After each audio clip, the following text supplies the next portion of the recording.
নমস্কার। প্রথমেই অন্তর্দিকে ধন্যবাদ জানাই আমাকে এই সবং বিধানসভায় বক্তব্য রাখতে আহ্বান করার জন্যে। আর সবং বিধানসভার যারা কার্যকর্তা আছেন তাদের সকলকে আমি অভিনন্দন জানাই।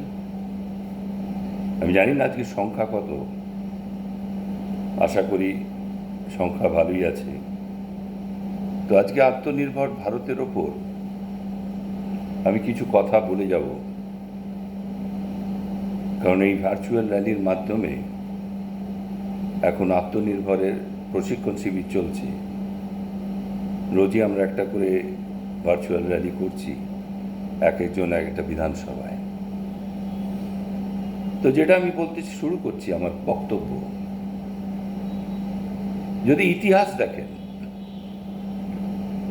তাহলে দেখবেন যে ভারতবর্ষ কোনোদিন কোনো রাষ্ট্রকে আক্রমণ করেনি। ভারতবর্ষকে অন্য রাষ্ট্রের লোকেরা এসে আক্রমণ করেছে।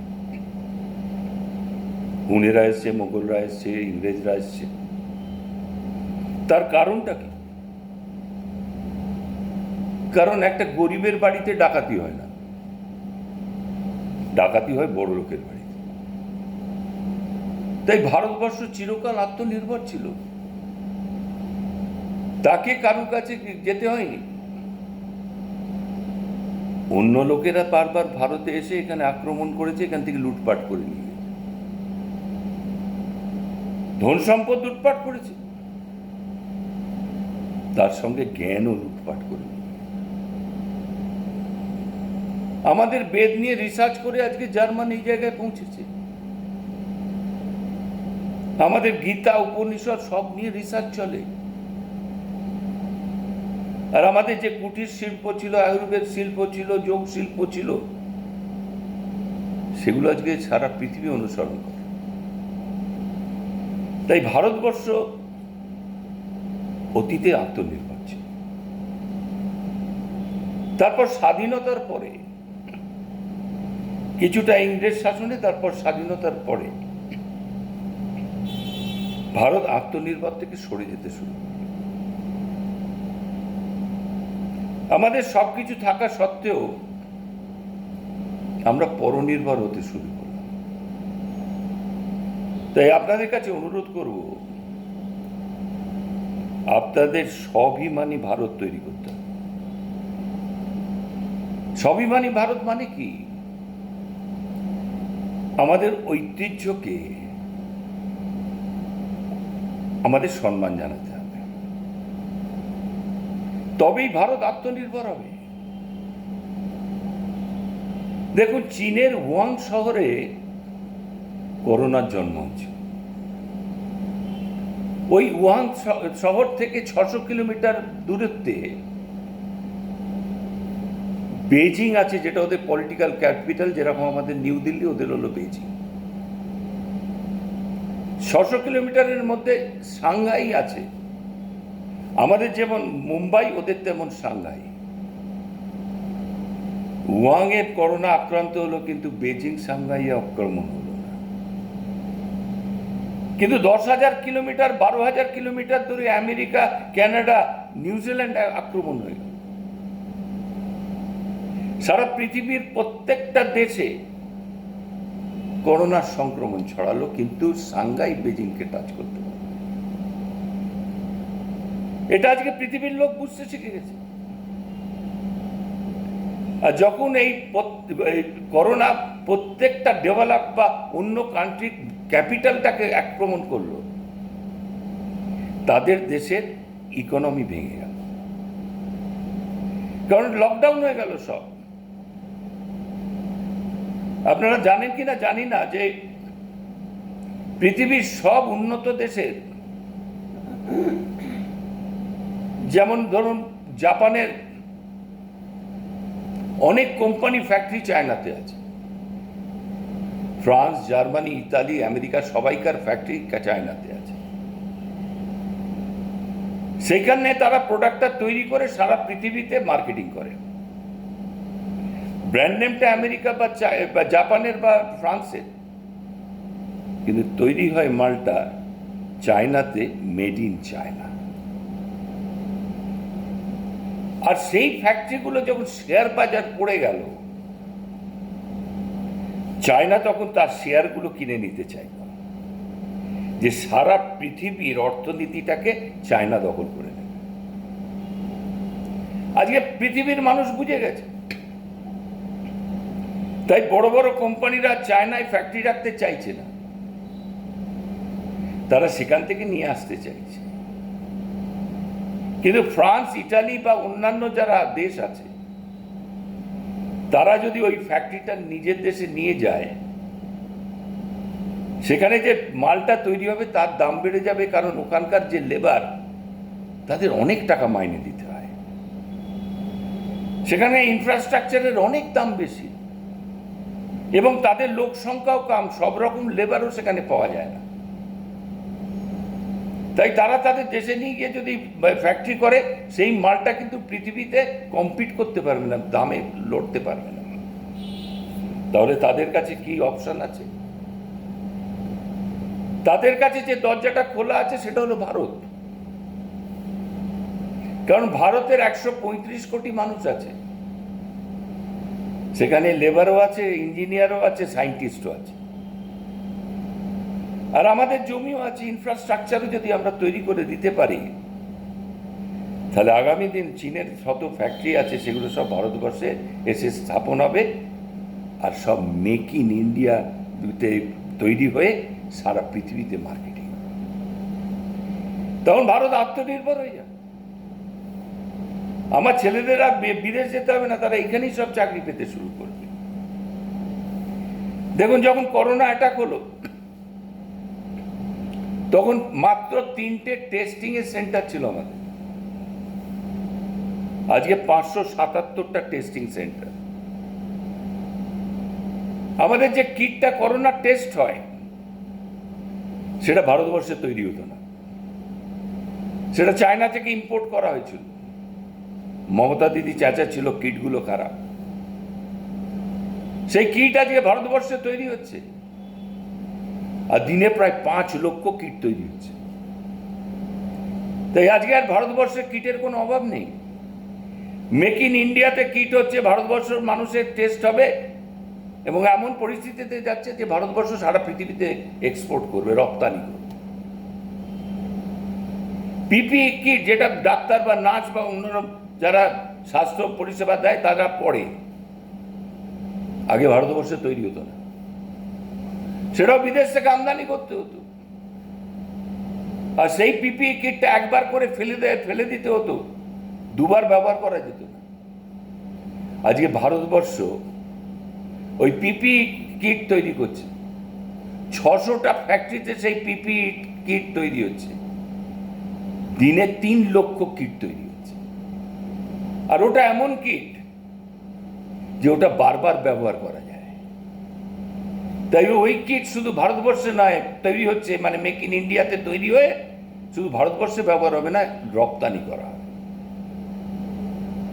আজ 8টা গবেষণা কেন্দ্র রিসার্চ করছে। চীন করোনার জন্ম দিয়েছিল, আর কিছুদিন বাদেই জানতে পারবেন যে আমাদের যে ভারতবর্ষের যে এখানে রিসার্চ হচ্ছে, কিছুদিন বাদেই করোনার যে রোগ তার অ্যান্টিডোট বেরিয়ে যাবে, মানে প্রতিষেধক বেরিয়ে যাবে। যখন করোনা এসেছিল প্রথম ভেন্টিলেটরের অভাব ছিল, কারণ করোনা হলে শ্বাসকষ্ট হয়, রুগীকে ভেন্টিলেটরে দিতে হয়। তখন আমাদের ভেন্টিলেটর ছিল 60,000। আজকে ভেন্টিলেটর কত জানেন? মেক ইন ইন্ডিয়াতে তৈরি হয়ে 1,20,000। 60,000 ভেন্টিলেটর ভারতবর্ষে তৈরি হয়ে সেটা হাসপাতালে সাপ্লাই হয়ে গেছে। তাই ভারত যদি চায়, ভারত পুরো আত্মনির্ভর হতে পারে। আজকে যেটা দিদিভাই বলছিল করোনা নিয়ে, আমি একটু টাচ করে যাব ওটা, কারণ ওটা প্রয়োজন আছে। যখন করোনা হলো, তখন আপনার বাড়ির ছেলে তারা পরিযায়ী শ্রমিক হিসেবে ছিল কোথায়? মুম্বাইতে, দিল্লিতে বা ম্যাড্রাস বা ব্যাঙ্গালোর। তারা কেন গেছিল মুম্বাই বা দিল্লিতে? পশ্চিমবাংলায় চাকরি পায়নি তাই তারা গেছিল। এবার কি দেখলাম আমরা? বিহার তাদের ছেলেদের ফিরিয়ে নিচ্ছে, ইউপি ফিরিয়ে নিচ্ছে, ঝাড়খণ্ড ফিরিয়ে নিচ্ছে, দিদিভাই ফেরাচ্ছে না। আরে আমার বাড়ির ছেলে ওখানে কাজ করছে, তার ফ্যাক্টরি বন্ধ হয়ে গেছে ওখানে। যে বাড়িতে ভাড়া থাকে, ভাড়া দিতে পারছে না, বাড়িওয়ালা তাড়িয়ে দিয়েছে।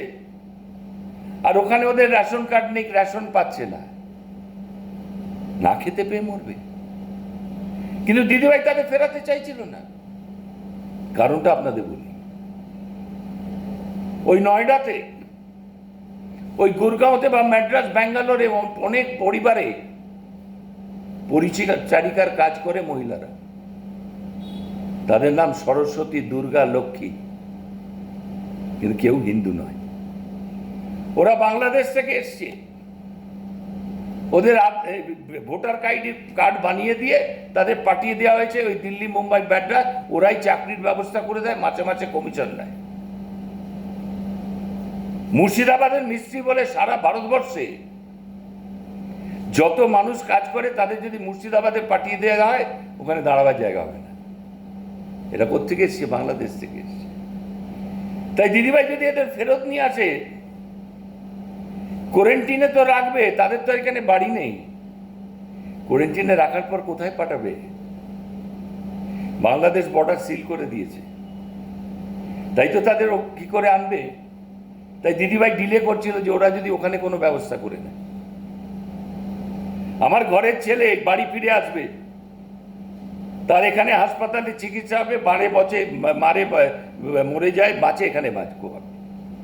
কেন রাজস্থান, দিল্লি তাদের দায়িত্ব নেবে? আপনি কেন নেবেন না? তো এই জন্যে মোদিজি কি করলেন? মোদিজি একটা রেশন কার্ড চালু করে দিয়েছে, যে সারা ভারতবর্ষে যে রেশন কার্ড এখন হবে, তাতে সারা ভারতবর্ষে সে রেশন পাবে।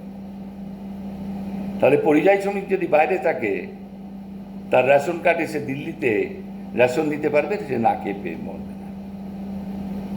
আজকে দেখুন, আমাদের ভারতবর্ষকে সশক্ত ভারত তৈরি করতে হবে। প্রথমে যে বলছিলেন ভদ্রমহিলা, তিনি কিছুটা ছুঁয়েছিলেন, আমি একটু ডিটেলসে বলি। আজকে যদি শক্তিমান ভারত না হয়, পাকিস্তান চোখ রাঙাবে, ঢুকে পড়বে ভারতে। চায়না চোখ রাঙাবে, ভারতের মধ্যে ঢুকে পড়বে, দখল করে নেবে। পোখরানে বোমা বিস্ফোরণ করে, পরমাণু বোমা বিস্ফোরণ করে অটল বিহারী বাজপেয়ী ভারতবর্ষকে পৃথিবীর মানচিত্রে জায়গা করে দিয়েছিলেন। আর আজকে কি হয়েছে? সশক্ত ভারত তৈরি হয়েছে বলে চীন যতই লাদাখের বর্ডারে এসে ধাকাধাকি করুক, কিছু করতে পারছে না। ওই দিদি বলে গেলেন রাফেল এসছে। রাফেলটা কিন্তু ফ্রান্সে তৈরি, কিন্তু ওর যখন 36টা রাফেল এসে যাবে ফার্স্ট লট, তারপরে রাফেলগুলো কিন্তু ভারতবর্ষে মেক ইন ইন্ডিয়াতে তৈরি হবে। আমরা ভারতবর্ষে ভারতের প্রযুক্তিতে তেজস বিমান তৈরি হচ্ছে, সেটাও ফাইটার বিমান, লড়াকু বিমান। আর এই বছরের মধ্যে 85টা বিমান আমাদের বিমান বাহিনীতে যোগদান করবে। আমরা T-90 ট্যাঙ্ক তৈরি করি মেক ইন ইন্ডিয়াতে ভারতবর্ষে। সেটা পৃথিবীর সবচেয়ে উন্নত ট্যাঙ্ক। আমরা T-72 ট্যাঙ্ক তৈরি করি, সেটা হালকা ট্যাঙ্ক। সেটাকে নিয়ে গিয়ে লাদাখে 12,000 14,000 ফিট ওপরে মোতায়েন করে দিয়েছেন মোদিজি। ওখান দিয়ে চীনা আগ্রাসন হবে না। আজকে আমরা ব্রহ্মোস বলে একটা মিসাইল তৈরি করি। সেই ব্রহ্মোস মিসাইল 300 কিলোমিটার দূরে একটা অ্যান্টেনাকে টিপ করে নিক্ষেপণ করা যায়। সেটা পরমাণু বোমা নিয়ে যেতে পারে। এই ব্রহ্মোস মিসাইল ভারতে তৈরি করে আমরা ভিয়েতনামকে দিয়েছি, আমরা শ্রীলঙ্কাকে দিয়েছি, আমরা দক্ষিণ আফ্রিকাকে দিয়েছি। তাই চীন যদি এদিক দিয়ে ঢুকতে যায় ভারত মহাসাগর দিয়ে, তাহলে প্রথম ব্রহ্মোস মিসাইল মারবে কে? ভিয়েতনাম। তারপর মারবে শ্রীলঙ্কার, ওদিক দিয়ে ঢুকতে গেলে মারবে দক্ষিণ আফ্রিকা। আমরা যেহেতু ব্রহ্মোস 1 মিসাইল বিক্রি করে দিয়েছি, আমাদের নৌসেনাতেও আছে, আমাদের স্থলবাহিনীতেও আছে, আমাদের বায়ুসেনাতেও আছে, কিন্তু আমরা অন্য দেশকে দিয়েছি। তাই আমরা বানিয়েছি ব্রহ্মোস 2, যেটার রেঞ্জ হলো 600 কিলোমিটার। 600 কিলোমিটার দূরে ওইরকম একটা ডিস ট্যাঙ্কে টিপ করে মারলে সেটা ধ্বংস করে দেবে, সেইখানে গিয়ে আঘাত করবে, পরমাণু বোমা নিয়ে যেতে পারে। তাই ব্রহ্মোস 1 যাদের বিক্রি করেছি তারা যদি বেইমানি করে, ব্রহ্মোস 2 দিয়ে তাদের শেষ করে দেওয়া। আমরা পৃথিবী মিসাইল তৈরি করেছি, অগ্নি মিসাইল তৈরি করেছি। পৃথিবী অগ্নির রেঞ্জ কত? অফিসিয়ালি বলা হয় 5 থেকে 6,000, কিন্তু ওটা 10,000 কিলোমিটার যেতে পারে, আর পরমাণু বোমা নিয়ে যেতে পারে। তাই চীন জানে যে ভারতবর্ষ ওই রকম অগ্নি পৃথিবী মিসাইল সাজিয়ে রেখেছে, ওরা যদি কিছু করে আমরাও এখান থেকে এক একটা বোতাম টিকলে এক একটা ওদের শহর উড়ে যাবে। পাকিস্তান জানে, শুধু পাকিস্তান নয়, পাকিস্তান পেরিয়ে আরব দুনিয়াও আজকে ভারতবর্ষের মিসাইল রেঞ্জের মধ্যে। তাই তাদের সাহস নেই আজকে ভারতকে আক্রমণ করে। আমরা যুদ্ধ জাহাজ মেক ইন ইন্ডিয়াতে তৈরি করি আজকে, আর সেই যুদ্ধ জাহাজ শুধু আমাদের নৌবাহিনীতে যোগদান করে না, ওই যুদ্ধ জাহাজ আমরা শ্রীলঙ্কা, মায়ানমার বা বাংলাদেশকে বিক্রি করি। আগে ডুবোজাহাজ, সাবমেরিন আমরা রাশিয়া কিংবা জার্মানি থেকে কিনতাম। এখন ভারতের প্রযুক্তিতে ওই ডুবোজাহাজ ভারতবর্ষের তৈরি হয়ে একটা জলে নেমে গেছে, আরো 5টা তৈরি হচ্ছে। হেলিকপ্টার যেটা যুদ্ধে লাগে, অ্যাপাচে হেলিকপ্টার এসেছে, আরো হেলিকপ্টার ভারতবর্ষে তৈরি হচ্ছে। আজকে আমাদের হারপুনের মতো মিসাইল আছে। তাই আজকে ভারত সশক্ত ভারত হয়ে দাঁড়িয়ে আছে, কিন্তু আমরা কাউকে আক্রমণ করতে চাই না। কিন্তু কেউ যদি আক্রমণ করে, তাদের চোখ রাঙানিও আমরা সহ্য করব না। তাই আমরা সংঘাতিত ভারত চাই, আমরা কোনো সংঘাত চাই না। কিন্তু আমরা যদি দুর্বল হয়ে যাই, তাহলে চীন কিন্তু আক্রমণ করে, যেরকম অরুণাচল প্রদেশে ঢুকে পড়েছিল আগে, সেরকম আবার ঢুকে পড়বে। কিন্তু আজকে যেহেতু আমরা ভারতবর্ষ সশক্ত হয়ে মেক ইন ইন্ডিয়াতে মালপত্র তৈরি করে দাঁড়িয়ে আছি, আজকে কেউ আমাদের আক্রমণ করার সাহস পায় না। আজকে AK-47 মতো রাইফেল আজকে আমাদের ফ্যাক্টরিতে তৈরি হচ্ছে। আজকে যত বোফোর্সের মতো কামান এখন ভারতবর্ষে তৈরি হচ্ছে। তাই আমরা সশক্ত ভারত হয়েছি, সবই মেক ইন ইন্ডিয়াতে তৈরি হচ্ছে। এবার আমাদেরও তো আত্মনির্ভর হতে হবে। আজকে আপনারা যদি দেখেন, একটা আলপিন থেকে আর যে যদি টিভি বলেন, ফ্রিজ বলেন, যাই বলেন, সবই আজকে ভারতবর্ষে কিছুদিন আগেও সব ছিল মেড ইন চায়না। একটা ইলেকট্রিশিয়ান বা একটা টিভি টেকনিশিয়ান যখন তারটা নিয়ে যায়, যে পিনটা মারে, সেটাও মেড ইন চায়না। আমাদের বাচ্চা ছেলেগুলো যেটা গুলি খেলে, সেটাও মেড ইন চায়না। আজকে আমার মা বোনেরা যে লিপস্টিক বা পাউডার মাখে, সেটাও মেড ইন চায়না। ছেলেরা ঘুড়ি ওড়ায়, সুতোটাও মেড ইন চায়না।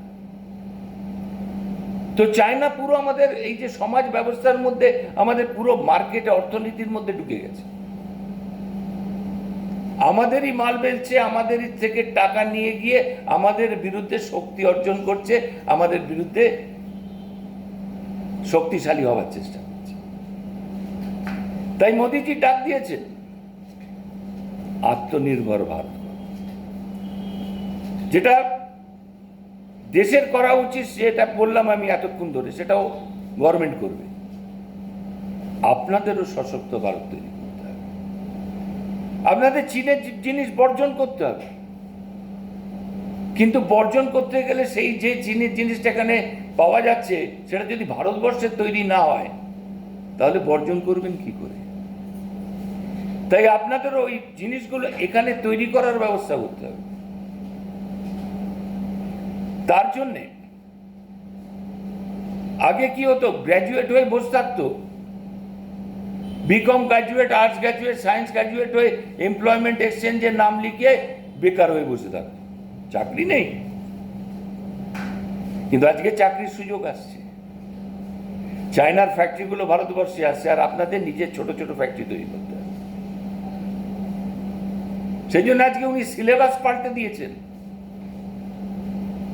পড়ার সিলেবাস পাল্টে দিয়ে যে সায়েন্স পড়ছে সে কিন্তু আরো আরেকটা অন্য সাবজেক্টও পড়তে পারবে। কারণ যে দেশগুলো ডেভেলপ দেশ, উন্নত দেশ, তাদের ওখানে যে লেবার, তাদের 95% লেবার হচ্ছে স্কিল লেবার, হাতের কাজ জানা লেবার। মোদিজি এটা জানতে পেরে উনি আগেই ব্যবস্থা করে দিয়েছেন স্কিল ডেভেলপমেন্টের।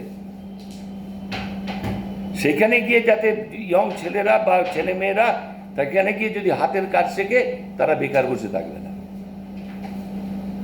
আজকে আপনার এলাকার কোনো ইলেকট্রিক্যাল মিস্ত্রি, কোনো টিভি টেকনিশিয়ান, কম্পিউটার টেকনিশিয়ান, রাজমিস্ত্রি, যারা হাতের কাজ জানে, কাঠের মিস্ত্রি, তারা কেউ বেকার বসে থাকে না, তাদের কাজের অভাব নেই।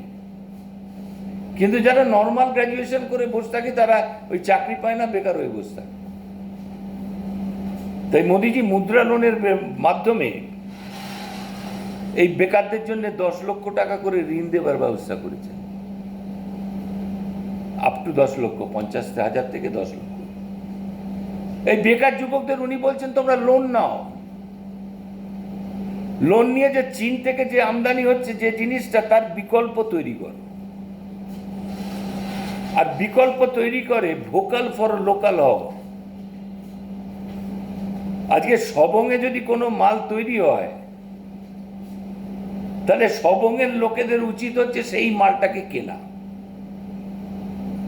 কখন সবংয়ের লোকেরা ওই মালটা কিনবে? যদি ওই যে মালটা তৈরি হচ্ছে তার কোয়ালিটিটা ভালো হয়। চীনের যে মাল তার থেকে কোয়ালিটি ভালো হওয়া চাই, দামটাও সেরকম হওয়া চাই। তাই মোদিজি বলছেন তোমরা যে যে ক্ষেত্রে চীন ঢুকে আছে সেই সব ক্ষেত্রে তোমরা নিজেদের হাতের কাজ দিয়ে বা নিজেদের ইয়ে করে, মানে ইউনিট তৈরি করে তোমরা ব্যবসা করো। তার জন্য উনি লোনের ব্যবস্থা করে দিয়েছে। আজকে যারা হকারি করে তাদের উনি করে দিয়েছেন 10,000 টাকা করে ডিজিটালি তাদের ব্যাংক অ্যাকাউন্টে লোন পেতে পারে। ডিজিটালি কেন? হাতে টাকা পাবে না, কারণ হাতে টাকা পেলেই মমতা দিদি আবার মদের দোকান খুলে রেখেছে, হাতে টাকা পেলেই মদ খেয়ে ফেলবে। তাই ডিজিটালি টাকা পাবে, ডিজিটালি খরচা করবে, ব্যবসা বাড়াবে। আজকে ধরুন ধনেকালিতে শাড়ি তৈরি হয়, আজকে শান্তিপুরে শাড়ি তৈরি হয়। মোদিজির আহ্বান হলো যে আপনারা ওই শাড়িকে প্রমোট করুন, আপনারা ধনেকালির শাড়ি বেশি করে পরুন, শান্তিপুরের লোকেরা শান্তিপুরি শাড়ি বেশি করে পরুন, এবং সেই শাড়ি ভারতবর্ষে মার্কেটিং হোক, মেক ইন ইন্ডিয়াতে তৈরি হোক, এক্সপোর্ট হোক। আজকে মালদায় আম হয়, আজকে হুগলিতে আলু হয়।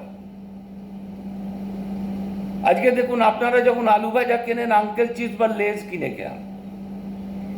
আগে আমাদের ছোটবেলায় প্লাস্টিকের প্যাকেটে আমরা লোকাল আলু ভাজা খেতাম, এখন আর পাওয়া যায় না। অনেক বেশি দাম দিয়ে লেজ বা আমরা আঙ্কেল চিপস খাচ্ছি, আর পয়সাটা বিদেশে চলে যাচ্ছে। মোদিজি বলছে লোকালি আপনারা যেখানে আলুর জায়গা আছে সেখানে আপনারা আলু ভাজার ফ্যাক্টরি করুন, পটেটো চিপসের ফ্যাক্টরি করুন। পটাটো পাউডার তৈরি করুন। পটাটো পাউডার কি, যখন জাহাজে করে যারা নাবিক যায়, আলু নিয়ে গেলে নোনা জলে খারাপ হয়ে যায়, বেশি দিন থাকে না, ওদের 2-3 মাস চলতে হয়, ওরা তখন প্যাকেটে করে আলুর পাউডার নিয়ে যায়, সেই পাউডার গুলে নিয়ে ওই আলু ভাজা বা আলুর পকোড়া তৈরি করে। তো এই ইন্ডাস্ট্রি করার জন্য মোদিজি লোনের ব্যবস্থা করে দিয়েছে। আপনারা কোঅপারেটিভ করে লোনের অ্যাপ্লিকেশন করুন, আপনাদের লোন দেবে বিনা গ্যারান্টিতে। গ্যারান্টারকে মোদিজি, মানে গভর্নমেন্ট। আজকে আপনারা ওই যে তাঁত শিল্প, তার আপনারা যদি লোন চান, আপনারা কোঅপারেটিভ করুন, লোন অ্যাপ্লাই করুন, লোন দেবে কে? গভর্নমেন্ট। আজকে মালদার আমের যদি আচার তৈরি করেন, করে বিক্রি করেন, বা আমসত্ত্ব তৈরি করে বিক্রি করে, লোকালি করুন, সারা ভারতবর্ষে করুন, দরকার হলে এক্সপোর্ট করুন, ফরেন কারেন্সি আর্ন করুন। তার জন্য কোয়ালিটি বাড়াতে হবে, আর আপনাদের ব্যবসায় আসতে হবে, বাণিজ্যে বসতে লক্ষ্মী। জলপাইগুড়িতে টমেটো যখন হয় তখন 50 পয়সা করে বিক্রি হয় না, তখন আমাদের কলকাতা বাজারে ওটা 30 টাকায় বিক্রি হয়, সবঙ্গেও প্রায় 30 টাকায় বিক্রি হয়। আর ওখানে আমি তখন যখন টমেটো হয় তখন আমি গেছিলাম, গিয়ে বললাম যে ভাই আমাকে কিছু টমেটো দেয়, বলে তোলবার পয়সা দেবেন নেই, আপনি যত ইচ্ছে তুলে নিয়ে যান। মোদিজি বলছে ওখানে একটা টমেটোর ফ্যাক্টরি, টমেটো সসের ফ্যাক্টরি করো, টমেটো জুসের ফ্যাক্টরি করো, তাহলে যারা টমেটো তৈরি করছে তারা সেই মালটা বেচবে তাদের, আর অনেক কম দামে কিনে যদি ফ্যাক্টরিতে তৈরি হয়, তার মান যদি উন্নত হয়, তাহলে লোকালিও বিক্রি হবে, সারা ভারতবর্ষ বিক্রি হবে। আজকে আমরা বাঙালিরা মাছ ভাত খেয়ে থাকি, কিন্তু বেশিরভাগ মাছ আসছে কোত্থেকে? অন্ধ্রপ্রদেশ থেকে। তাই যারা মাছ চাষি আছে তাদের জন্য মোদি লোনের ব্যবস্থা করেছেন, যে তোমরা উন্নত মানে তোমাদের মাছ চাষ করো, উন্নত প্রযুক্তিতে মাছ চাষ করো। পশ্চিমবাংলায় খাল বিলের অভাব নেই, তো মাছ চাষ করে তোমরা খাও, তোমরা এক্সপোর্ট করো। আমাদের এখান থেকে ক্যাঁকড়া এক্সপোর্ট হয়, পমফ্রেট মাছ এক্সপোর্ট হয়, সিঙ্গাপুরেও এক্সপোর্ট হয়, থাইল্যান্ডে এক্সপোর্ট হয়। যদি ভালো মাছ চাষ করে চাষি যদি তৈরি করতে পারে, চিংড়ি মাছও এক্সপোর্ট হয়, তাহলে লোকালিও বিক্রি হবে, আবার এক্সপোর্টও হবে। তো এইভাবে প্রত্যেকটা জিনিসকে আত্মনির্ভর করতে হবে, এইটারই ডাক দিয়েছেন মোদিজি। এই ডাক দেবার পরে সারা ভারতবর্ষ, কেন পৃথিবীতে এখন চলছে কি? প্লাস্টিক বর্জন। কারণ প্লাস্টিকের ব্যবহার করলে ওটা মাটিতে ফেলে দিলে মাটির সঙ্গে মিশে যায় না, পলিউশন হয়। তো আমাদের পশ্চিমবাংলায় জুট ফ্যাক্টরিগুলো আছে, জুট মিলগুলো আছে। মোদিজি তাদের রিভাইভালের জন্য, মানে তাদের পুনর্জীবিত করার জন্য লোনের ব্যবস্থা করেছে, যাতে জুট মিলগুলো তাদের জুট যে ইয়ার্ন আছে, মানে জুটের সুতো, তারা তৈরি করতে পারে।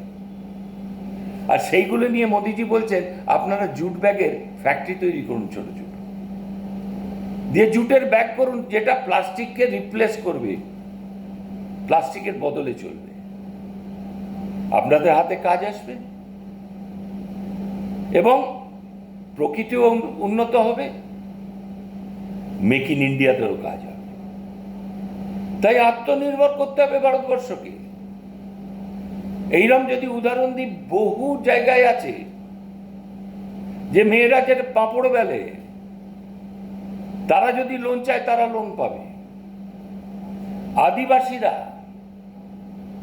যেটা পুরুলিয়া বা বাঁকুড়া এদিকে আছে, তারা ওই জঙ্গলে গিয়ে শাল পাতা কুড়িয়ে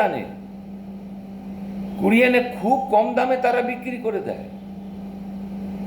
মোদিজির গভর্নমেন্ট ব্যবস্থা করেছে যে ওই আদিবাসীদের কাছে তাদের প্রশিক্ষণ দেওয়া হচ্ছে, যে শালপাতা কুড়িয়ে এনে তাকে সেলাই করে কি করে প্লেট তৈরি করতে হবে, এবং তাদের থেকে ওটা কিনে নিয়ে ভালো দামে ওটা বাজারে ছাড়বার ব্যবস্থা আজকে গভর্নমেন্ট করবে, বা আপনাদের করতে হবে। থার্মোকলের যে প্লেটে খান সেটা কিন্তু আপনি দেখেছেন কোথাও, যদি থার্মোকলে প্লেটে যদি বিয়ে বাড়ির কাজ হয়ে থাকে, পরের দিন হাওয়ায় সারা ওই পুকুর বা গ্রামে থার্মোকলের প্লেট ওড়ে। শালপাতার প্লেট কিন্তু মাটির সঙ্গে মিশে যায়, ওটা বায়োডিগ্রেডেবল। তো আদিবাসীদের জন্য এটা করেছে, তারা মধু সংগ্রহ করে, সেই মধুটাকে রিফাইন করার ফ্যাক্টরি তৈরি করার কথা বলেছেন, করে মধু সারা পৃথিবীতে কাজে লাগে। যদি ভালো মানের মধু তৈরি করা যায় তাহলে সারা ভারতবর্ষে কেন, সারা পৃথিবীতে এক্সপোর্ট করা যাবে। আজকে আমাদের দার্জিলিংয়ে চা আছে, কিন্তু সেই চা শিল্প মারা যাচ্ছে। একটা চা শিল্পে যারা চা বাগানের যারা মানে তৈরি করে চা, তারা শিলিগুড়ির বাজারে গিয়ে বিক্রি করে কততে জানেন? আমি অবাক হয়ে গেছিলাম, 90 টাকা কেজির বেশি তারা পায় না। আর সেই চাটাই যখন ফ্যাক্টরি ঘুরে টি ব্যাগ হয়ে আসে বা চায়ের ওই প্যাকেট হয়ে আসে, তখন তার কেজি কত হয় জানেন? 600 থেকে 1000 টাকা। চাষি মার খেলো, ইন্ডাস্ট্রি পেলো। তাই মোদিজি বলছেন তোমরা ছোট ছোট ওই প্যাকেজিং ইন্ডাস্ট্রি করো, করে লোকালি সেই চা বিক্রি করো। যারা দুধের ব্যবসা করেন, দেখুন আমুলের মতো দুধের যেটা কোঅপারেটিভ গুজরাটে, আজকে তারা পশ্চিমবাংলার বিভিন্ন জায়গায় কালেকশন সেন্টার করে দুধ নিয়ে চলে যাচ্ছে, গিয়ে সেই দুধ প্যাকেটে করে আপনাদের বেচছে। আপনারা এরকম একটা কোঅপারেটিভ তৈরি করুন। মিডিয়াম এবং স্মল স্কেল ইন্ডাস্ট্রি, মানে মাঝারি এবং ছোট শিল্প, তার জন্য মোদিজি লোনের ব্যবস্থা করে দিয়েছেন, কারণ তারা লকডাউনে অনেকদিন বন্ধ ছিল, কিন্তু তাদের লেবারদের পেমেন্ট করতে হয়েছিল, তাই তারা দুর্বল হয়ে গেছে। তাই তাদের জন্য মোদিজি লোনের ব্যবস্থা করেছেন এবং বলেছেন প্রোডাকশন করলে আরো লোন দেবেন, যাতে তারা আবার সার্ভাইভ করে। তাই সর্বক্ষেত্রে মোদিজি লোনের ব্যবস্থা করেছেন। আজকে দেখুন, স্বনির্ভর করার জন্যে মোদি এই করোনার সময় শুধু ডাক দেননি, উনি আগে থেকেই সবকা সাথ সবকা বিকাশে সবাইকে স্বনির্ভর করার দিকে পা বাড়িয়েছে। স্বনির্ভর হতে গেলে কি লাগে? মাথার উপর একটা বাড়ির ছাদ লাগে। মোদিজি বলেছেন 2022 সালের মধ্যে প্রত্যেকের মাথার উপর বাড়ির চাল থাকবে। রামচন্দ্রের অযোধ্যাতে মাথার চালটা ভেঙে গেছিল, ওটাও উনি তৈরি করে দেওয়ার ব্যবস্থা করেছেন। উনি প্রত্যেকটা বাড়িতে বিদ্যুৎ পৌঁছে দিয়েছেন, সজল ধারায় প্রত্যেকটা বাড়িতে জল পৌঁছে দেওয়ার ব্যবস্থা করেছেন, মেয়েদের রান্নার গ্যাসের ব্যবস্থা করেছেন, শৌচাগারের ব্যবস্থা করে দিয়েছেন, রাস্তাঘাটের ব্যবস্থা করে দিয়েছেন। দিদি যতই নিজের নামে চালাক, আপনারা যদি সমাজে ঢুকে কাজ করেন, তাদের দিদির চালাকি কিন্তু ধরা পড়ে যাবে। আজ করোনার সময় 5 কিলো চাল দিয়েছেন উনি, 1 কিলো ডালও দিয়েছেন। সেই চালটা নিয়ে গিয়ে দিদিভাই নিজের ওই চাল মিলে ঢুকিয়ে চালটা পাল্টে খারাপ চাল পাঠিয়েছে রেশন দোকানে, ভালো চালটা ব্ল্যাক বাজারে বিক্রি করেছে। আজকে কৃষকের জন্যে আগে কিছু পণ্য ছিল যেগুলো কয়েকটা পার্টিকুলার গভর্নমেন্টকে বিক্রি করতে হতো। আজকে মোদিজি সেই রেস্ট্রিকশন তুলে দিয়েছে, যে কোনো কৃষক তার জিনিস যে কাউকে বিক্রি করতে পারবে। উনি কৃষি বাজারটাকে অনলাইন করে দিচ্ছেন। কৃষি বাজারকে অনলাইন করে দেওয়ার মানে কি হলো? ওই যে এক্সাম্পল দিলাম, 50 পয়সায় যখন টমেটো জলপাইগুড়িতে বিক্রি হয় না, তখন কলকাতায় 30 টাকায় বিক্রি হয়। অনলাইন বাজারে, কৃষি বাজার যদি অনলাইন হয়ে যায়, সেখানে কম্পিউটার খুললেই দেখতে পাবে কোথায় ভারতবর্ষে কিসের দাম কোথায় চলছে। যদি দেখে কলকাতায় 30 টাকা টমেটো বিক্রি হচ্ছে আর জলপাইগুড়িতে 50 পয়সা, তখন ওই দুই ব্যবসাদার নিজেদের মধ্যে এসে হয়তো 15 টাকায় এ টমেটো কিনে নিয়ে যাবে আর ও 15 টাকায় বেচবে, দুজনেই লাভবান হবে। আজকে দেখুন 2000 টাকা করে মোদিজি প্রত্যেকটা কৃষককে দিয়েছিলেন। সারা ভারতবর্ষের কৃষক পেয়ে গেছে 2000 টাকা করে, 6000 টাকা।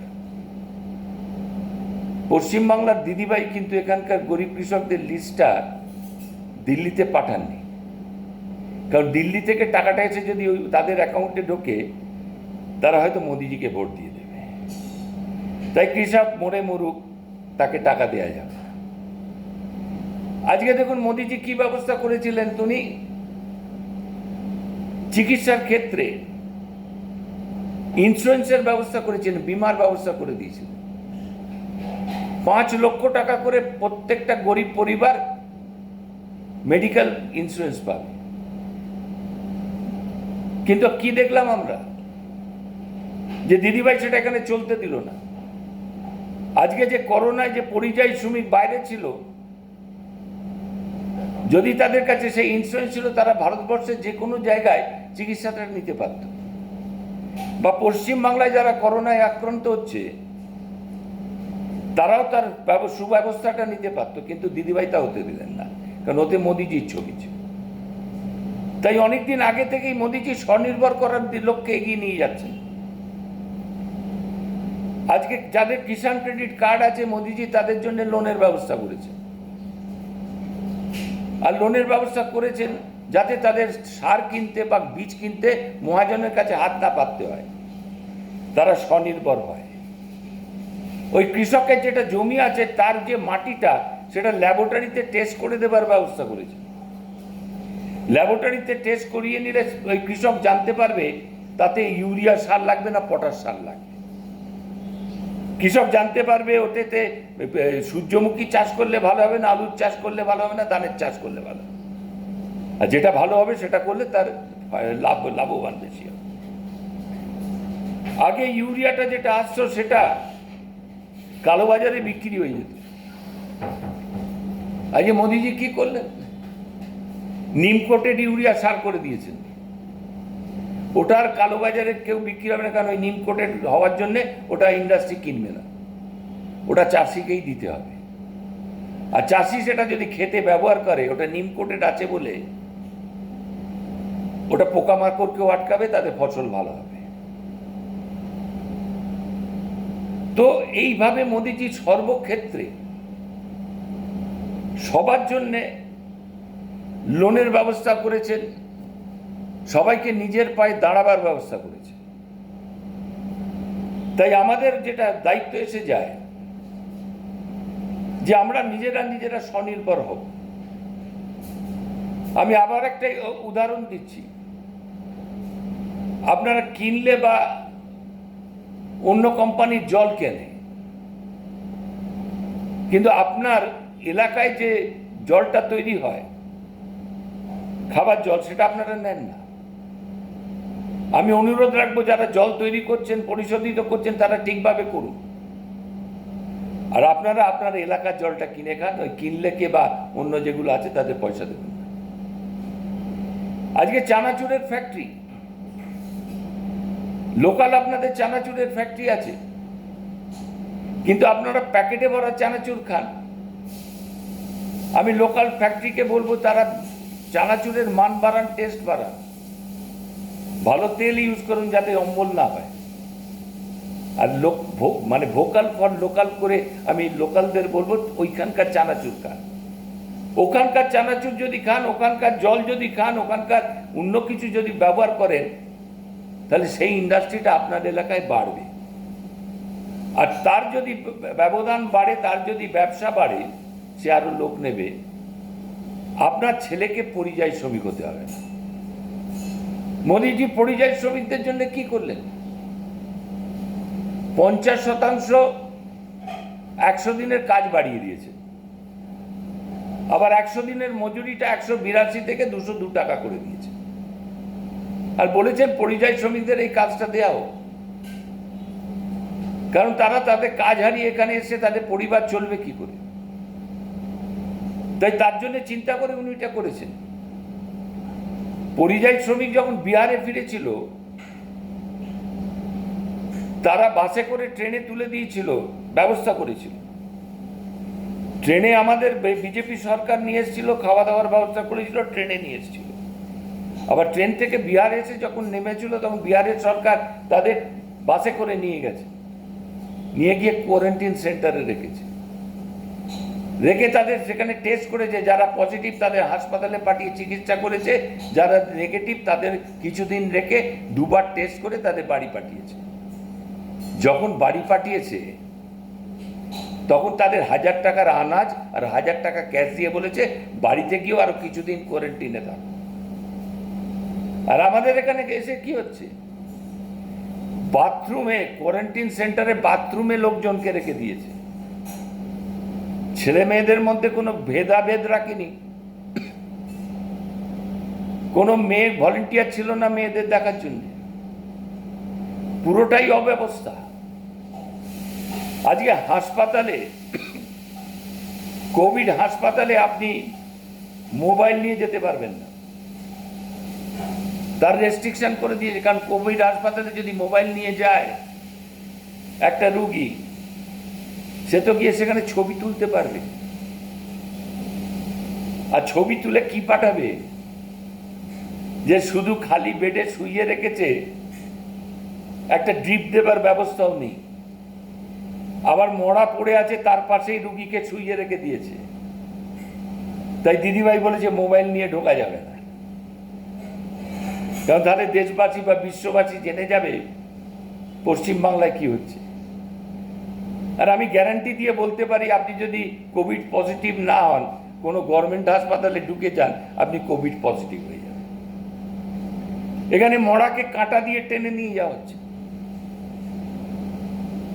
ধাবার মাঠে পুড়িয়ে দেওয়া হচ্ছে, বাড়ির লোক জানতেই পারছে না।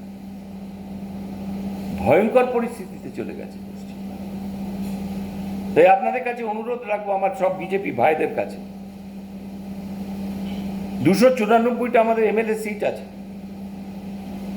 এখন আমি আত্মনির্ভর থেকে বিজেপি কি করে নির্ভর হবে সেটাতে আসছি।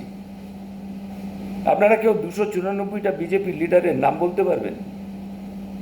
পারবেন, কারণ লিডার তৈরি হয়নি বা তৈরি করা হয়নি। একটা গাছের শেকড় যতটা মাটির ভেতরে যায়, যতটা রস আস্বাদন করে, তার গুঁড়িটা মোটা হয়, ডালপালা বিস্তার করে আর ফল ফলে। আপনারা যতটা সমাজের মধ্যে ঢুকতে পারবেন,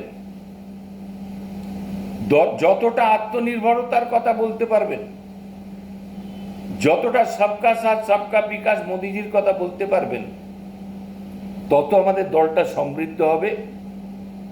আমরা শাখা প্রশাখা বাড়িয়ে পশ্চিমবাংলাকে দখল করতে পারব। তাই আপনাদের প্রত্যেককে নেতা তৈরি হতে হবে, নেতৃত্ব দেবার জায়গায় উঠে আসতে হবে। আপনারা যদি নেতৃত্ব দেবার জায়গায় উঠে না আসেন, বিজেপি কোনোদিন ক্ষমতা পেলেও ধরে রাখতে পারবে। আপনারা প্রত্যেকেই পার্টি উইথ ডিফারেন্সের কর্মী, যারা অন্যদের থেকে আলাদা। তাই তোলাবাজি করলে চলবে না, চরিত্রটাকে ভালো রাখতে হবে। পশ্চিমবাংলার মানুষ একসময় বদল করেছিল, সিপিএমকে পাল্টে তৃণমূলকে এনেছিল। পতাকার বদল হয়েছিল, মানুষের বদল হয়নি। মানুষ আজকে বিজেপির দিকে তাকিয়ে আছে, তারা চাইছে প্রকৃত মানুষের বদল হোক। পশ্চিমবাংলা আবার সোনার বাংলা তৈরি হোক। তাই আপনাদের নেতৃত্ব দেবার জায়গায় উঠে আসবে। অনেকেই আমি পুরনো, তাই আমার কাছে প্রশ্ন করেন, আমি সেই প্রশ্নের একটা উত্তর দিচ্ছি। পুরনোরা বলেন যে নতুন সব লোকজন ঢুকে পড়ে গেছে, আজকে বিজেপি পার্টিটা নষ্ট হয়ে যাচ্ছে। আমি উত্তরটা দিয়ে যাই। যখন আপনার এলাকায় পানীয় জলের প্রয়োজন হয়, তখন আপনারা কি করেন? একটা টিউবওয়েল বা নলকূপ বসান। যখন তার বোরিং চলে, তখন কি জল ওঠে? ঘোলা জল ওঠে, আবার মাঝে মাঝে গোবর দেয়, গোবর জল ওঠে। সেটা খাওয়াও যায় না, রান্নাও করা যায় না। তাহলে কি বোরিং করা বন্ধ করে দেবেন? বোরিং হয়ে গেলে ওখানে যখন ফিল্টার বসিয়ে দেওয়া হয়, তখন পরিষ্কার জল ওঠে। এখন বিজেপিতে বোরিং চলছে, সময় মতো ফিল্টার বসিয়ে দেওয়া হবে, সব পরিষ্কার হয়ে যাবে। তৃণমূলের নৌকো ডুবছে, নৌকো যখন ডোবে ওখান থেকে মানুষজন পালায়, গরু ছাগল বা যা আছে সব পালায়। পাশে আমাদের বৃহৎ জাহাজ দাঁড়িয়ে আছে, আমরা তো কাউকে ডুবতে দিতে পারি না, তাই তাদের তুলে নিচ্ছি, কিন্তু সময় মতো যাদের জাহাজে রাখার রেখে, যাদের না রাখার তাদের তীরে ছেড়ে দিয়ে আসবে। তাই আপনারা নিজের জায়গা ধরে কাজ করুন। আপনার পার্টির নিজেদের মধ্যে লড়াইটা বন্ধ করে দিন। আর মাত্র 9 মাস আছে। কোনো পদে যদি কেউ থাকে, সে যদি কাজ না করে, আপনার পছন্দ না হয়, তাকে ভুলে যান। আপনি নিজে পরগাছা না হয়ে নিজের শেকড় গেড়ে নিজে গাছ তৈরি হন। আপনার এলাকায় যদি আপনি নেতা তৈরি হন, অর্থাৎ কিনা আপনি যদি গাছের যদি ফলন ফলাতে পারেন, আম বা আপেল, মানুষ আপনার কাছে আসবে আপেল খেতে বা আম খেতে। তাই আপনি নিজের জায়গায় নেতৃত্ব দেবার জায়গায় আসুন। আজকে আপনার ডাকে যদি 200 লোক আসে, আর যে পদে আছে তার ডাকে যদি 20 জন আছে, আগামী দিন কে নেতা হবে? যার ডাকে 200 আসছে। তাই ঘাবড়াবেন না। অনেকটাই বললাম, সময়ও পার হয়ে গেছে, কারণ আমি বলতে শুরু করলে অনেক কিছু বলি। তাই এই কটা সংগঠনেরও কথা বললাম আত্মনির্ভরের সঙ্গে, যে আমাদেরও নির্ভরতা বাড়াতে হবে। দিদি বলছিল অন্তরাদি, যে আমরা অনেক লোককে চাল দিয়েছি, ডাল এই আরো অনেক কিছু, আলু দিয়েছি, আরো কিছু দিয়েছি। মোদিজি বলেছিলেন, 5টা পরিবারকে বেছে নাও যারা গরিব, তাদের রক্ষণাবেক্ষণ বা দেখভালের দায়িত্ব নাও। আমরা কি করেছি? আমরা এক একটা এলাকায় চাল ডাল বিলি করেছি বা আলু বিলি করেছি। কজন লোককে দিয়েছি? আমি সবার কথা বলছি না, অনেকে হয়তো পুরোটাই করেছে, কিন্তু বেশিরভাগ জায়গায় আমি দেখেছি 1000টা পরিবার আছে, আমরা 300-400 পরিবারকে দিয়েছি। তাহলে 400 পরিবারকে দিয়েছি, 600কে দিইনি। 600 আমার বিরুদ্ধে গেছে। আর যাদের দিয়েছি, কত দিয়েছি? 5 কেজি চাল। কদিন চলবে তাদের? 7 দিন। 7 দিন পরে যখন আবার এসে আপনার কাছে চাল চাইবে, আপনি চাল দেবেন না। আপনার কাছে আশা ছিল চালটা দেবেন, দিলেন না, আর কারণ আপনার ক্ষমতা নেই, আপনার বিরুদ্ধে গেল। আবার পরে যদি তৃণমূল দিয়ে দেয়, অন্য কেউ দিয়ে দেয়, তার দিকে চলে গেল। আমি বলি কি, আপনারা নেতা হন, আপনাদের নিজের নাম, টেলিফোন নাম্বার প্রত্যেকটা মানুষের কাছে পৌঁছে দিন, এবং তাদের গিয়ে বলুন, আপনারা বিপদে পড়লে আমাদের ডাকবেন, আমরা পাশে আছি। তখন দেখতেন একটা লোক আপনাকে ফোন করছে যে আমার রেশন কার্ড নেই, আমি রেশন তুলতে পারছি না, আমি খেতে পারছি না, তাকে সাহায্য করুন। কেউ ফোন করবে, আমি হার্টের পেশেন্ট বা কিডনি পেশেন্ট, আমি আমার ওষুধ কিনতে পারছি না, তার ওষুধটা কিনে তাকে পৌঁছে দিন, সে আপনাকে নেতা বলে মেনে নেবে। কোনো মা ফোন করবে যে আমার বাচ্চার দুধটা কিনতে পারছি না, তার দুধটা কিনে পৌঁছে দিন, আপনাকে নেতা বলে মেনে নেবে। আর লোকে, আপনার এলাকার লোক যদি জানে যে আপনাকে ফোন করলেই তাকে, আপনি তার পাশে দাঁড়ান, আপনাকে নেতা বলে তৈরি করে দেবে। আমফানে গাছ পড়ে গেছিল, অন্তরাদি বলল, প্রশাসন গাছ কাটেনি। আমি রাজ্যকে বলেছিলাম প্রত্যেক মণ্ডলকে একটা করে ওই গাছ কাটা মেশিন কিনে দাও। বিজেপির কর্মীরা যদি কাঁধে বিজেপির ঝান্ডা নিয়ে গাছ কাটতো, কিছু গাছও যদি কাটতো, তাহলে বলতো বিজেপি সমাজের কাজ করে, নেতা বলে মেনে নিত। তাহলে আজকে 7 দিন বিদ্যুৎ ছিল না, দিদি বলল। আপনারা যদি জেনারেটর নিয়ে গিয়ে ওই মাল্টি স্টোরেজ বিল্ডিং বা বড় বড় বিল্ডিং যেখানে আছে, সেখানে গিয়ে বিদ্যুতের কানেকশন দিয়ে নিচে যে হাউসে জলটা আছে সেটা যদি বিল্ডিংয়ের মাথায় তুলে দিতেন, তাহলে তারা আপনাকে আশীর্বাদ করত। তাই রাজনীতির মতো খেলতে হবে, আত্মনির্ভরতার ওপর, নিজের পায়ের ওপর দাঁড়িয়ে লড়তে হবে। আগামী দিন আপনাদের দিন, আগামী দিন বিজেপির দিন, কেউ রুখতে পারবে না। কিন্তু আপনাদের নেতৃত্ব দেবার জায়গায় উঠে আসবে, যাতে আপনারা ক্ষমতাটা হাতে নিয়ে চলবার ক্ষমতা থাকে। এই বলে আজকে আমার বক্তব্য শেষ করছি। জয় হিন্দ, সবাইকে ধন্যবাদ। হ্যাঁ, জয় হিন্দ, বন্দে মাতরম।